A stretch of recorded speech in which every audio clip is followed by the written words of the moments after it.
que uma nova ordem mundial, segundo ele, mais justa, está sendo criada. Isso, o BRICS está responsável por quase 30% do PIB global, 46% da produção de petróleo e tem quase 40% da população mundial. A cúpula do BRICS terminou com a confirmação de adesão de 6 novos países já a partir de janeiro do ano que vem. Lula também disse o seguinte a seus discípulos: eu não tenho cara de demônio, mas quero que me respeitem como se eu fosse.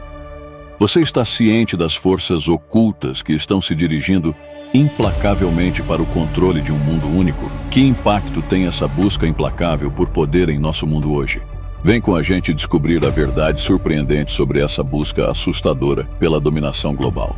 A nova ordem mundial é uma teoria da conspiração que sugere um plano oculto para um governo mundial. Essa teoria afirma que um grupo secreto com uma agenda global trabalha para controlar o mundo por meio de um governo autoritário único, substituindo as nações individuais.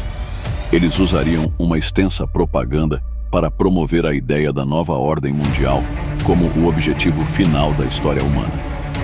Os teóricos da conspiração acreditam que figuras históricas e contemporâneas influentes fazem parte desse grupo secreto, operando por meio de várias organizações para manipular eventos políticos e financeiros importantes. Esses eventos podem variar desde a criação de crises generalizadas até a promoção de políticas controversas em escala nacional e internacional, tudo como passos em direção à conquista global.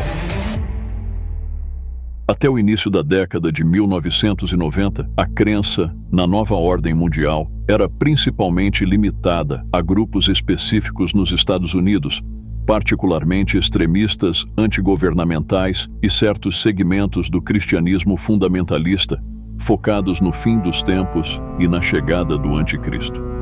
No entanto, especialistas que estudam teorias da conspiração e extremismo religioso observaram que essas ideias se espalharam além desses grupos marginais e entraram na cultura popular. Isso aumentou o interesse pelo sobrevivencialismo e paramilitarismo à medida que as pessoas se preparam para cenários apocalípticos. Um desejo histórico por controle absoluto.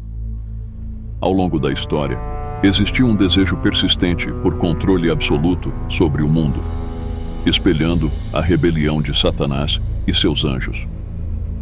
Essa busca por emular o domínio de Deus levou à expulsão de Satanás do céu devido ao seu orgulho avassalador. Ele aspirava a ascender ao céu, exaltar seu trono acima das estrelas de Deus e até mesmo ser como o Altíssimo. No entanto, sua arrogância levou à sua queda. Essa ânsia por controle absoluto do mundo se estende de Satanás a figuras da história humana, incluindo Nimrod e líderes modernos como Joe Biden. Sua ambição de ganhar domínio se assemelha à soberania de Deus, embora o verdadeiro domínio pertença ao Senhor que governa todas as nações. Apesar de suas tentativas, eles sabem que seu destino final envolve fogo eterno e tormento, separados de Deus e da terra, no tempo designado para o julgamento. A Escritura indica que aqueles que negam o Senhor Jesus Cristo e os espíritos demoníacos estão destinados ao mesmo fogo eterno, preparado para o diabo e seus anjos. Até esses espíritos malignos reconhecem seu tormento eventual antes do tempo designado. Esse mal antigo persistiu ao longo da história humana, surgindo desde os primeiros dias até o presente. No mundo contemporâneo, podemos perceber ecos da influência desse demônio antigo, especialmente em figuras como líderes políticos. Uma característica predominante do espírito do anticristo, que persistiu ao longo da história humana, é o orgulho insaciável da vida. Um caso histórico é a história de Nimrod e da Torre de Babel. Eles tentaram construir uma torre que chegasse nos céus, aspirando ser como Deus e ter controle completo sobre tudo. No entanto, a intervenção divina levou à confusão das línguas, dando origem à diversidade de idiomas em todo o mundo. Ao longo da história, indivíduos se elevaram ao status de deuses, exigindo adoração como se fossem divindades. Nabucodonosor, por exemplo, ordenou a construção de uma estátua de ouro à sua imagem, exigindo adoração.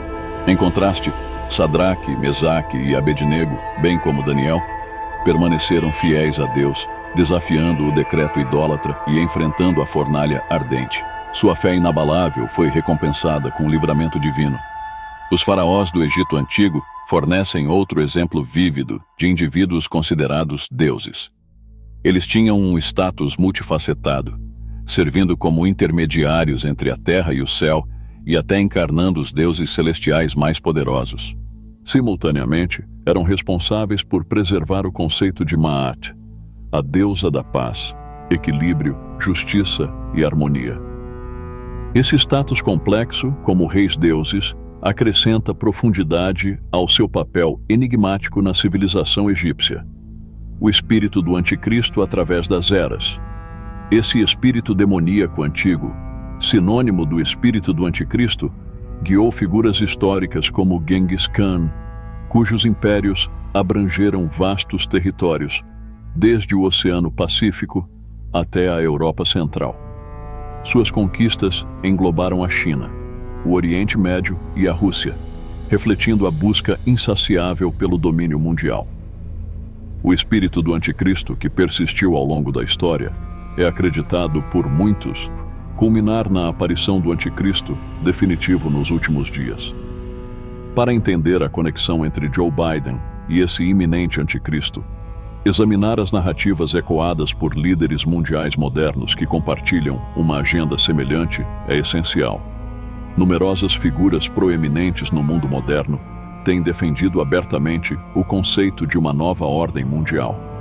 Seus discursos e declarações destacam a busca de um sistema de governança global e acordos que causariam mudanças significativas em escala global. A presença do espírito do anticristo pode ser rastreada até os tempos antigos. A Bíblia, em 1 João 4:3, prevê a vinda do anticristo e reconhece a existência de muitos anticristos que o precedem. Também identifica aqueles que não confessam Jesus Cristo como o Filho de Deus como portadores desse espírito do anticristo. O cumprimento final desse espírito do anticristo é antecipado na forma da besta e do anticristo nos últimos dias. Essas figuras proféticas são descritas como opondo-se a Deus, exaltando-se como deuses e proclamando sua divindade. Eles cobiçam o domínio sobre todos os aspectos do mundo, espelhando seu reconhecimento da autoridade suprema de Deus. Essa sede de controle se manifesta de várias formas, desde o poder político até a influência global.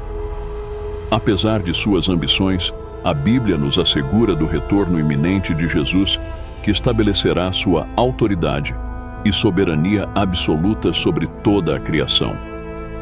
No Salmo 110:1, as palavras proféticas de Davi declaram a promessa do Senhor de fazer dos inimigos de Jesus um apoio para seus pés. Jesus reina com um poder inabalável, estendendo seu cetro poderoso desde Sião. Apocalipse 21 e 22 oferecem um vislumbre dos eventos futuros que cercam o retorno de Jesus. Ele voltará com os exércitos do céu, montado em cavalos brancos e empunhando uma espada afiada que sai de sua boca. Seu manto trará a inscrição Rei dos Reis e Senhor dos Senhores. Este exército divino confrontará e vencerá as forças que negaram Cristo e buscaram ser como deuses. No final, os líderes mundiais que perpetuaram as antigas mentiras e desejos de controle global enfrentarão sua resolução final. Eles se tornarão parte da grande ceia de Deus, consumidos pelas aves e animais. Isso simboliza a derrota irreversível e destruição daqueles que abraçaram o espírito do anticristo. O que você pensa sobre o espírito demoníaco do controle de um mundo único? Comente abaixo, deixe seu like e inscreva-se em nosso canal para mais vídeos sobre a fé contemporânea.